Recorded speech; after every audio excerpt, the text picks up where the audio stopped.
Now, the rest of the story. Odessa Lee Grady was a sweet, old-fashioned girl.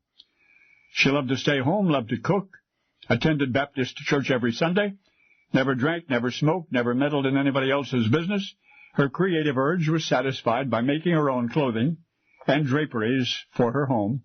So it just stood to reason that this sweet, old-fashioned girl would marry a nice, old-fashioned fellow. She did. He was a confident, smiling young man, the most successful sign painter in town, never idle a day in his life, never employed by anybody but himself. He could afford to buy his own home at the age of 23. Now the couple's baby was long overdue, and Lee's labor was almost record long. The doctors were baffled, and then they discovered the baby's head was simply too large. They tried everything, pulling and pushing and desperately coaxing the reluctant infant into the world, but Lee remained in labor.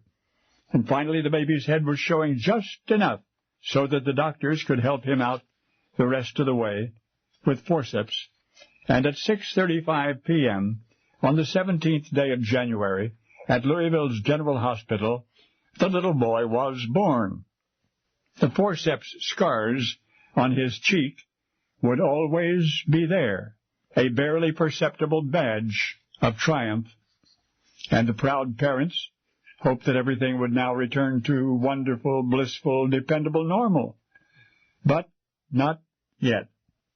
You see, only a short while after his birth, and still in the hospital, the infant boy disappeared. More precisely, he was replaced. Mommy was the only one who knew, although not even she realized at first. She had asked to see her baby, and a nurse had brought her a newborn infant, and Lee had 10, maybe 15 minutes before it dawned on her the child she was cradling in her arms was not her child. She blinked. She stared. Could she trust her feelings? Oh, you bet she did. So Lee rang for the nurse. "Where's my baby?" she demanded. "Why, this is your baby," the nurse answered calmly, to which Lee insisted that the infant was most certainly not her own, and she was right. And after a search, the embarrassed hospital staff apologetically returned Lee's son, and of course the other infant, to his rightful mother. And what the maternity ward nurses wanted to know was, how had Lee been so certain that she had the wrong baby? She said the other baby was just too quiet. Sure enough, even as she spoke, her own little boy was squalling, hollering, making such a racket that all the other babies in the ward started crying in response. It was a sign of things to come, because Lee's baby was destined to make a big noise in this world.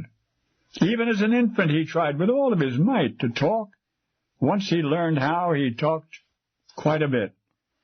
You see, the son of Odessa Lee Grady Clay, source of that big noise that echoed throughout Louisville, Kentucky's General Hospital, January 1942, he, little Cassius Clay, one day became Muhammad Ali.